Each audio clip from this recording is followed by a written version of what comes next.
Welcome to STV life. Hero அப்படிங்கிற சொல்லுக்கு ஒரு பொதுவான இலக்கணம் இருந்துச்சு. நல்ல உடற்கட்டு, கம்பீரமான குரல், பறந்து பறந்து சண்டை போடும் வேகம், இப்படி தான் இருக்கணும்னு எல்லாரும் நினச்சிக்கிட்டு இருந்த காலம் அது.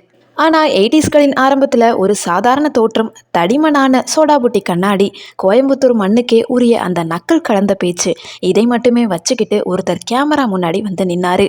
அவர் வேற யாரும் இல்லை, தமிழ் சினிமாவோட திரைக்கதை மன்னன் கே பாக்யராஜ் அவர்கள். உலக சினிமாவில் ஆல்ஃபிரட் ஹிட்ச்காக், கொரியன் சினிமாவில் போங் ஜூன் ஹோன்னு திரைக்கதைக்கு எத்தனையோ மாமேதைகள் இருக்கலாம்.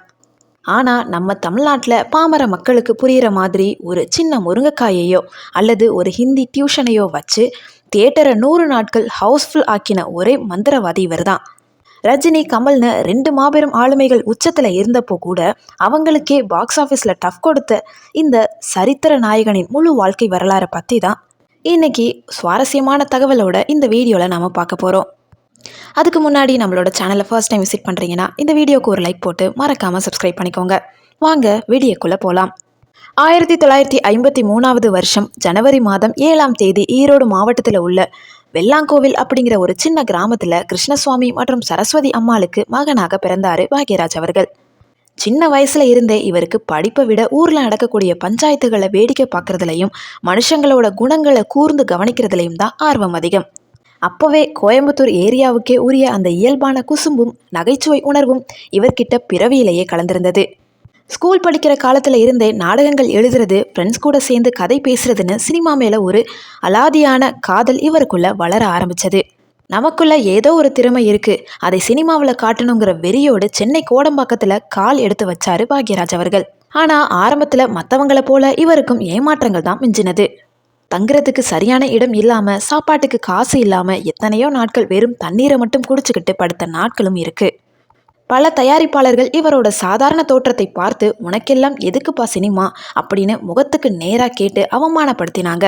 ஆனால் தனக்குள்ள இருக்கக்கூடிய கதையாடல் திறமை மேலே இவருக்கு அசைக்க முடியாத நம்பிக்கை இருந்துச்சு. அந்த நம்பிக்கை தான் இவரை அடுத்த கட்டத்துக்கு கூட்டிட்டு போச்சு. பாக்யராஜ் அவர்களின் வாழ்க்கையில மிக முக்கியமான திருப்புமுனை இயக்குனர் இமயம் பாரதி ராஜா அவர்கள்கிட்ட உதவி இயக்குனராக சேர்ந்தது தான். பாரதி ராஜாவின் அசுரத்தனமான உழைப்புக்கு ஈடு கொடுத்து அவரோட 16 வயது நிலை மற்றும் கிழக்கே போகும் ரயில் படங்கள்ல தீவிரமா வேலை பார்த்தாரு பாக்யராஜ் அவர்கள். அப்போவே பாக்யராஜோட வசன திரைக்கதையை பார்த்த பாரதி ராஜா வியந்து போனாரு. அதனால தான் கமல் நடித்த சிகப்பு ரோஜாக்கள் த்ரில்லர் படத்துக்கு பாக்யராஜா வசனம் எழுத வச்சாரு. அந்த படத்தில் வர வசனம் தியேட்டரில் படம் பார்த்தவங்களை அப்படியே சீட்டோட நுனிக்கு வர வச்சது. 1979 வருஷத்தில் பாரதி ராஜா அவர்கள் புதிய வார்ப்புகள் படத்தை இயக்க பிளான் பண்ணாரு. படத்தோட ஹீரோவுக்காக பல பேர்கிட்ட ஆடிஷன் நடந்துச்சு. ஆனால் ஷூட்டிங் ஆரம்பிக்கிறதுக்கு ஒரே நாளைக்கு முன்னாடி வரைக்கும் சரியான ஹீரோ அமையலை. எல்லாரும் டென்ஷனாக இருந்தப்போ பாரதி ராஜா திடீர்னு பக்கத்தில் நின்றுட்டு இருந்த பாக்யராஜை பார்த்து, நாளையிலிருந்து நீ தான் இந்த படத்தோட ஹீரோ அப்படின்னு ஒரு குண்டை தூக்கி போட்டாரு. ஆனால் பாக்யராஜ் அவர்கள், என்னோட முகத்துக்காக யாரும் படம் பார்க்க மாட்டாங்க, பார்ப்பாங்களான்னு கேட்டாரு. இந்த படத்துக்கு ஓ முகம்தான் வேணும் அப்படின்னு பாரதி ராஜா தைரியமும் கொடுத்தாரு. புதிய வார்ப்புகள் படம் ரிலீஸ் ஆகி தியேட்டரில் வசூல் வேட்டை நடந்துச்சு. தமிழ் சினிமாவுக்கு ஒரு புதுமையான பக்கத்து வீட்டு பையன் லுக் ஹீரோ கிடைச்சாரு. ஹீரோவா ஜெயிச்ச கையோடு தனக்குள்ள இருந்த இயக்குனரையும் வெளியே கொண்டு வரணும்னு நினைச்சாரு. 1979 சுவரில்லாத சித்திரங்கள் படத்தை இயக்கினாரு. கவுண்டமணிக்கும் இவருக்கும் இருந்த கெமிஸ்ட்ரி அந்த படத்தில் இருந்து தான் ஆரம்பிச்சது. படம் மிகப்பெரிய ஹிட்டு. அடுத்ததா ஒரு கை ஓசை அப்படிங்கிற படத்தில் ஒரு வார்த்தை கூட பேசாமல் வாய் பேச முடியாத ஊமை கேரக்டரில் நடித்து தன்னை ஒரு சிறந்த நடிகனாகவும் நிரூபித்தார். அதை தொடர்ந்து வந்த மௌன கீதங்கள் படம் கணவன் மனைவிக்கு இடையே இருக்கக்கூடிய ஈகோவை பற்றி ரொம்ப யதார்த்தமாக பேசுச்சு. இன்று போய் நாளை வா படத்தில் 3 ஃப்ரெண்ட்ஸ் சேர்ந்து ஒரே பொண்ணை லவ் பண்ணுற காமெடியை இன்னைக்கு வரைக்குமே எந்த ஒரு இயக்குனராலையும் அந்த அளவுக்கு அவுட்புட் கொடுக்க முடியலை. ஏகாவுமே ஏகிசான் ரஹத்தாத்தா அப்படிங்கிற இந்த ஹிந்தி டியூஷன் காமெடி சீன் இன்றைக்குமே மீம்ஸ் கண்டென்ட்டாக இருக்குது. 1981 வந்த அந்த 7 நாட்கள் திரைப்படம் தான் பாக்யராஜ திரைக்கதை மன்னன் அப்படின்னு ஒட்டுமொத்த திரையுலகமும் கொண்டாட காரணமாக அமைஞ்சது. பாலக்காட்டு மாதவன் அப்படிங்கிற கேரக்டரில் மலையாளம் கலந்த தமிழ் பேசி அவர் பண்ணின அட்ராசிட்டி இருக்கே, அது அலாதியமானது. ஒரு சாதாரண காதலி சூழ்நிலை காரணமாக வேறொருத்தரை கல்யாணம் பண்ணிக்கிறா. அவளை தேடி வர காதலன் அவளோட கணவன் நல்லவன்னு தெரிஞ்சதும் என்ன பண்ணுறான்னு தான் கதை. அந்த படத்தோட கிளைமேக்ஸில் என் காதலி எனக்கு மனைவி ஆகலாம், ஆனால் உன் மனைவி என் காதலியாக முடியாது அப்படின்னு பாக்யராஜ் பேசுகிற வசனம் இன்னைக்கு வரைக்கும் உலக சினிமாக்களில் வர திரைக்கதைக்கான ஆகச்சிறந்த உதாரணமாக இருக்குது. பாக்யராஜ் படம் ரிலீஸ் ஆகுதுனாலே தியேட்டரில் குடும்பங்கள் கூட்டமாக வர ஆரம்பித்தாங்க. ஏன்னா அவரோட படங்களில் யதார்த்தமான குடும்ப கதையும் ரசிக்க வைக்கக்கூடிய குறும்புத்தனமான நகைச்சுவையும் இருக்கும். 1983 வெளியான முந்தானை முடிச்சு திரைப்படம் தமிழ் சினிமாவோட பல சாதனைகளை முறியடிச்சது. நடிகை ஊர்வசியை அறிமுகப்படுத்தின இந்த படம் திரையரங்குகளில் பல 100 நாட்கள் ஓடி வெள்ளி விழா கொண்டாடுச்சு. ஒரு சின்ன முருங்கைக்காயை வச்சு அதை எப்படி தமிழ்நாட்டோட ஒரு கல்ச்சராகவே மாற்றினாருன்றது தான் அவரோட அசாத்திய திரைக்கதை திறமைக்கு ஒரு சான்று. பாக்யராஜ் அவர்களின் ஆகச்சிறந்த ரசிகர் யாருன்னு பார்த்தா அது மக்கள் திலகம், அப்போதைய முதலமைச்சர் எம்ஜிஆர் அவர்கள் தான். பாக்யராஜோட கதை சொல்லும் திறமையையும் மக்களோட நாடி துடிப்பு அறிஞ்சும் படம் எடுக்கிற பாணியையும் பார்த்து வியந்த எம்ஜிஆர் இவரை தன்னுடைய கலை உலக வாரிசு அப்படின்னு பொது மேடையில் அதிகாரப்பூர்வமாக அறிவிச்சாரு. அது மட்டும் இல்லாமல் எம்ஜிஆர் அவர்கள் கொண்டு வந்த சத்துணவு திட்டத்தோட மேற்பார்வை மற்றும் விளம்பர பொறுப்புகளை பாக்யராஜ் கிட்ட ஒப்படைச்சிருக்காரு. அப்படி இருக்கும் பொழுது எம்ஜிஆர் அவர்களுக்கு இவர் மேலே எவ்வளவு நம்பிக்கை இருந்திருக்கும்னு பாருங்க.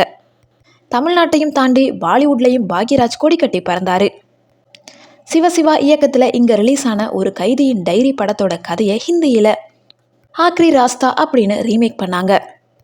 அப்போதைய பாலிவுட்டின் மெகா ஸ்டார் அமிதாப் பச்சனை வச்சு அந்த படத்தை ஹிந்தியில் இயக்குனாரு நம்ம பாக்யராஜ் அவர்கள்.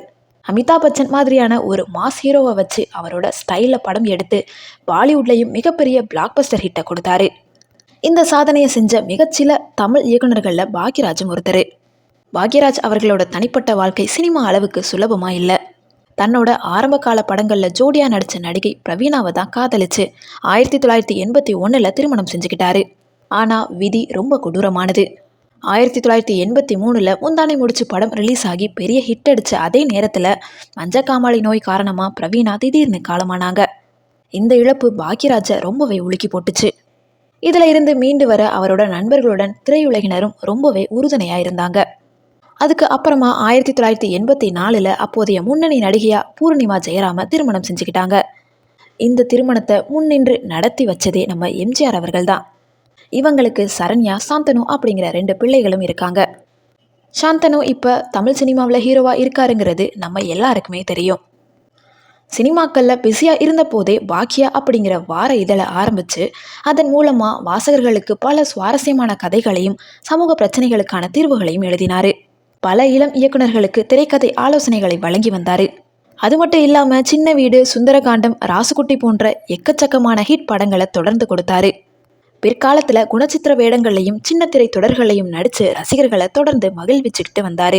5 தசாப்தங்களுக்கும் மேலாக தமிழ் சினிமாவை கொண்டாடிய, தமிழ் சினிமாவால் கொண்டாடப்பட்ட இந்த மாபெரும் கலைஞன் கடந்த 2026 வருஷம் ஜூன் மாதம் 27 மாரடைப்பு காரணமாக யாருமே எதிர்பார்க்காத நேரத்தில் இயற்கை எழுதினார்.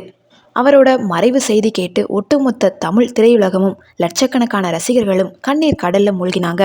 தமிழக அரசு சார்பில் அவருக்கு முழு அரசு மரியாதையோட இறுதி அஞ்சலி செலுத்தப்பட்டு அவரோட உடல் நல்லடக்கம் செய்யப்பட்டுச்சு.